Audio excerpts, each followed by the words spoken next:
The human transport ship drifted into the war zone like a small, quiet thought entering a room full of shouting giants. Around it, alien warships moved with heavy confidence, their armor-plated hulls glowing with energy shields and weapon heat. To most of the coalition forces, the human ship looked fragile, almost laughable. It was smaller, lighter, and far less armed than the others. Inside that ship stood Evan Hale. Evan was not a hero by legend or reputation. He was a trained soldier, yes, but compared to the massive alien warriors around him, he looked thin and breakable. His armor was light, designed for mobility, not brute force. Humans did not have claws, thick hides, or natural weapons. What they had instead was training, stubbornness, and the strange habit of facing danger with dry humor. This was humanity's first full combat deployment with the Outer Coalition. The enemy was powerful, ancient, and ruthless. Many species had already fallen to them. The Coalition had invited humans only because, against all logic, humans had survived conflicts that should have wiped them out. Still, respect did not come easily. When Evan stepped onto the command deck of the alien flagship, dozens of eyes followed him. Some were glowing. Some were slit-pupilled. Some belonged to beings who stood more than twice his height. Every one of them wore armor, thick, sealed, ceremonial as much as practical. To them, armor was not just protection. It was identity. At the center of the deck stood Commander Kalira. She was tall even by her species' standards, her armor dark and heavy, shaped with sharp lines and battle markings. Her helmet hid her face completely, showing only a faint blue glow where her eyes would be. Scars etched into the metal told stories of battles survived and enemies destroyed. She did not move when Evan approached. "Human liaison," she said, her voice filtered and calm. "You are late." Evan checked the time display on his wrist. "By human time standards, I'm early. But I'm guessing that doesn't count here." Some of the nearby officers stiffened. Humor during war was considered disrespectful by many species. Kalira did not react at first. Then slowly, she turned her helmet slightly toward him. "You speak without fear," she said. Evan shrugged. "Fear doesn't go away if I stay quiet." That earned him a few low growls and clicking sounds from the others. Kalira studied him in silence. She had commanded fleets, broken sieges, and watched entire cities burn. This human stood before her with no armor worth naming and no sign of submission. Strange, she thought. The battle that followed lasted 6 brutal hours. The enemy struck hard and fast, tearing into the coalition's defensive line. Alien warriors fought with discipline and power, but they were rigid. Their formations were strong, yet slow to adapt. When the enemy shifted tactics, confusion spread. Evan was not meant to fight on the front line. He was a liaison, an observer. But when a coalition flank began to collapse, he acted without waiting for permission. He redirected a human unit, coordinated with 2 alien squads that spoke different languages, and improvised a counter that sealed the breach. It was messy. It broke several coalition rules. But it worked. By the end of the battle, the enemy retreated. The victory was costly, but it was a victory. Afterward, tradition demanded recognition. On Kalira's ship, it was custom for the commander to offer rewards to those who had distinguished themselves. Not gifts of comfort, but honors of intent, weapons, status, protection. The command deck was quieter now. Damage reports scrolled across displays. Smoke lingered faintly in the air. One by one, warriors stepped forward. Each requested something expected, a stronger shield. Command of a unit, right of vengeance against a rival clan. Then Kalira turned to Evan. "Human," she said, "you acted without order. You saved a flank that should have fallen. By custom, you may ask for a reward." Evan blinked. He had not expected that. Around him, armored figures watched closely. This was no casual question.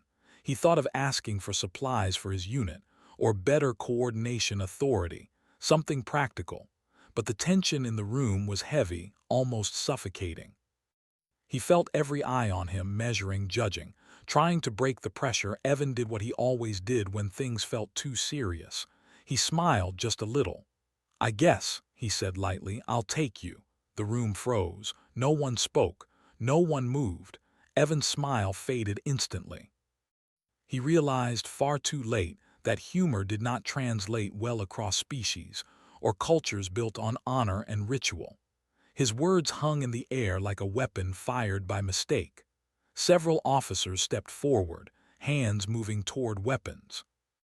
A low, dangerous sound rose from their throats. Evan raised both hands. "That was a joke," he said quickly. "Bad one. I meant trust, respect." You know, Kalira lifted one armored hand. The other stopped. She stared at Evan for a long moment. He could not see her eyes, but he felt the weight of her attention pressing down on him. He had faced enemy fire without flinching, but this felt worse. "You spoke my name as a desire," Kalira said slowly. "Among my people, words bind action." Evan swallowed. "Then I apologize. Fully, publicly, I didn't mean offense or claim." Silence returned. Kalira turned away from him and faced the gathered officers. "Leave us." They hesitated. "I said leave." One by one they obeyed. Heavy footsteps echoed as the command deck emptied. The doors sealed shut, leaving only Kalira and Evan standing in the vast room. Evan's heart pounded. "Commander, if there's punishment." "There is no punishment yet," she said. She reached up to her helmet. Evan frowned. "What are you?" With deliberate slowness, Kalira disengaged the seals. The helmet released with a soft hiss. She lifted it free and held it at her side. Evan forgot how to breathe. Her face was alien, yes, but not monstrous. Smooth skin marked with faint patterns, eyes bright and focused. An expression that carried centuries of discipline and something else, curiosity perhaps. To remove one's helmet was to remove one's shield. Among her people, it was an act done only before family or equals. "I do not remove my armor lightly," Kalira said. "You spoke without understanding, but you did not speak with hunger or dominance. I saw that in battle." Evan stared, stunned. "Commander, you don't have to do this." "I do," she replied, "because now the words exist, and words matter." She met his gaze directly. "You asked for me," she said, "so I choose to be seen." Evan felt the weight of that choice settle over him like gravity. What had started as a joke had become something far larger, something cultural, symbolic, and irreversible. He lowered his eyes, respectful. "Then I promise I will never treat that choice lightly." Kalira studied him, then slowly placed her helmet on a nearby console. "This war," she said, "will test more than weapons. It will test what we are willing to expose." Outside the ship, the stars burned cold and distant. Inside, two warriors from different worlds stood unarmored in different ways, unaware that this moment would echo far beyond the battlefield and change how the galaxy saw humanity forever. The silence that followed Kalira removing her helmet did not end when Evan left the command deck. It spread through the ship, through the fleet, and then through the entire coalition. News traveled fast in war, especially when tradition was broken. By the time Evan returned to the human quarters, every screen was alive with coded messages and alert symbols. Alien officers avoided his eyes. Some stared openly, their body language sharp and tense. Others turned away, as if proximity itself was dangerous. Evan felt the weight of it settle on his shoulders. He had fought in battles where people died screaming. He had watched cities burn from orbit, yet this felt worse. He had not fired a weapon. He had spoken carelessly, and now the consequences were moving like slow thunder. Humans did not fully understand alien honor systems, but they understood blame. And right now he was the center of it. Later that cycle, Kalira stood alone in a private chamber, her helmet resting on a stand beside her armor. Without it, the room felt different, lighter but also more exposed. Her species was not meant to be seen like this outside sacred spaces. Her second-in-command entered carefully and stopped several steps away. "You have placed yourself at risk," the officer said. The council will not ignore this. Kalira did not look at him. I know. They may call it weakness. They already have, she replied calmly. The officer hesitated. Why the human? Kalira turned then, her uncovered eyes steady. Because he did not try to take, he only spoke without knowing the cost. There is a difference. The officer said nothing more. He bowed and left. By the next rotation, the council summoned Kalira. Evan was summoned as well. The chamber was vast and cold, designed to make even the strongest feel small. Leaders from many species stood in elevated positions, their armor decorated with symbols of rank and conquest. Evan stood at the center with no armor worth noting, only his uniform and a calm expression he did not fully feel. Kalira stood opposite him, fully armored again. The helmet was back in place, but something had changed. Evan could sense it even without seeing her face. Human Evan Hale, a council voice echoed. You spoke a claim. Evan stepped forward. I spoke a mistake. Murmurs rippled through the chamber. You do not decide intent after words are released, another voice said. Words shape reality. Evan nodded. Then allow me to shape it correctly. I did not claim Commander Kalira. I did not desire control, ownership, or bond. I spoke to reduce tension, not to create it. That is a human flaw. We joke when nervous. Some council members reacted with confusion, others with irritation. A weak excuse, one said. Perhaps, Evan replied evenly. But weakness does not mean dishonor. It means being honest about what you are. Kalira turned slightly toward him. The council shifted attention to her. Commander Kalira, you removed your armor. Explain. Kalira's voice was steady. I removed my helmet, not my armor. There is a difference. You exposed yourself.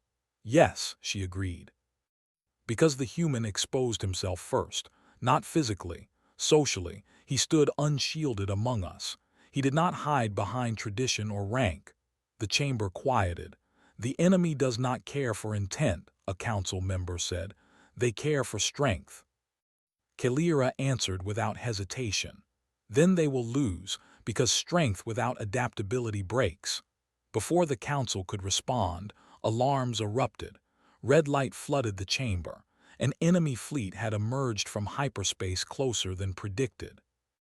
They had studied coalition patterns. They knew where to strike. The council session ended instantly. Within moments, the fleet was moving. Orders clashed. Old formations were recalled. Massive ships repositioned slowly, following doctrine written over centuries. Evan watched the displays and felt dread. This won't hold, he said quietly. Kalira heard him. Explain. They're hitting where you expect them not to. They're baiting your strongest units and cutting supply lines. That is impossible, an officer said. They do not know our internal structure. Evan shook his head. They don't need to, they understand behavior, same way predators do. Kalira paused. Then she did something unexpected. She issued Evan temporary tactical authority. Several officers protested. She silenced them. If he fails, the fault is mine. Evan did not smile this time. He moved fast. He ordered human units into positions that made no traditional sense. He told alien squads to break formation, to operate in smaller, flexible groups. He rerouted damaged ships not backward but forward, using them as moving shields and signal blockers. It was chaotic. It was terrifying. And slowly it worked. The enemy advance stuttered. Their precision broke when the coalition stopped behaving predictably. Humans moved where others could not, squeezing through narrow gaps, boarding disabled enemy craft, fighting in close quarters where raw size meant less. In the middle of the battle, Kalira's ship took heavy damage. A direct hit breached an outer section. Pressure alarms screamed. Kalira moved to seal the breach herself. Evan followed without thinking. You don't need to be here, she said. Neither do you, he replied. They reached the breach together. The force of space pulled at them. Kalira anchored herself and began manual repairs. A secondary explosion rocked the hull. Her armor took the impact, but the force threw her off balance. Evan grabbed her. His grip was weak compared to her strength, but it was enough. He anchored them both. For a moment they were suspended between life and death, human and alien, armor and exposed hands. "Why do you fight like this?" Kalira asked through the calm. "You have no natural protection." Evan answered between strained breaths. "Because if we wait to be safe, we never move." She said nothing more. They survived. The enemy retreated again, this time with heavy losses. After the battle, no council reconvened immediately. There was too much damage to assess, too many wounded to treat, and too many questions. Kalira stood on an observation deck later, looking out at the stars. Evan approached slowly, unsure if he was welcome. "You risked everything," he said. "For me." Kalira did not turn. "I risked everything for the truth. You only revealed it." She faced him. "Your people fight without armor, but not without bonds. You move faster because you accept loss as part of motion, not failure." Evan looked down at his hands. "We lose a lot." "Yes," she said, "and yet you continue." She reached up and disengaged her helmet again, not fully removing her armor, just the barrier between face and world. "This," she said, "terrifies my people more than any enemy." Evan met her gaze. "Then why do it?" "Because fear is not something to hide from allies." Far across the fleet, officers watched, some with anger, some with awe. The idea had begun to spread. Humans were not weak because they lacked armor. They were dangerous because they dared to stand without it. And the war was far from over. The enemy did not retreat far. They never did. They pulled back only long enough to learn. That was their greatest strength and their greatest weakness. They studied patterns, habits, and fear. Against most species, that had always been enough. But humans did not behave the same way twice. As damaged ships were repaired and wounded soldiers treated, the coalition fleet gathered near a dying star. Its weak light washed over armor and hulls alike, casting long shadows across the void. The enemy was coming again. Everyone knew it. This time the coalition did not wait for the council. Commanders gathered in smaller rooms, speaking quietly. Some argued, some listened. Some watched the humans more closely than before. Evan stood in the human command space, reviewing data. His eyes were tired. His body ached. He had not slept much since the last battle. Every decision he made had cost lives, even when it saved more. Kalira entered without announcement. She was fully armored. Evan looked up. For a brief moment he felt something tighten in his chest, a fear he did not expect. Then she removed her helmet and set it aside. That fear eased. "The enemy fleet will arrive within one cycle," she said. "They believe we will form the same defensive shell." Evan nodded. "That's what every doctrine says to do." "Which is why we will not do it," she replied. Word spread quickly. When Kalira called the coalition commanders together, many expected resistance. Instead, something unexpected happened. She did not stand above them. She stood among them. And then, in full view of every species present, she disengaged her armor seals. Plates unlocked. Power fields dimmed. Heavy armor separated piece by piece until she stood without it, wearing only a simple inner layer meant for survival, not war. The chamber went silent. To many, this was unthinkable. A commander exposing herself before a final battle. To others, it was dangerous madness. Kalira spoke clearly. "My people believe armor is strength," she said. "But I have learned something from humans. Armor protects the body. It can also trap the mind." She gestured toward Evan. "They fight without natural armor. They survive not by hiding but by moving, by trusting, by adapting faster than fear." Some commanders objected. Others listened closely. Kalira continued. "If we fight as we always have, we will lose as others have before us. If we fight as humans do, accepting risk, sharing it, and refusing to break when plans fail, we may survive." She turned to Evan. "You will lead the tactical design." No one challenged her. The plan was unlike anything the coalition had ever attempted. There would be no solid front, no single command corps. Ships would move in shifting groups, changing roles mid-battle. Human units would operate alongside alien squads, not beneath them. Decisions would be made locally, not delayed by rigid hierarchy. It was frightening. It was human.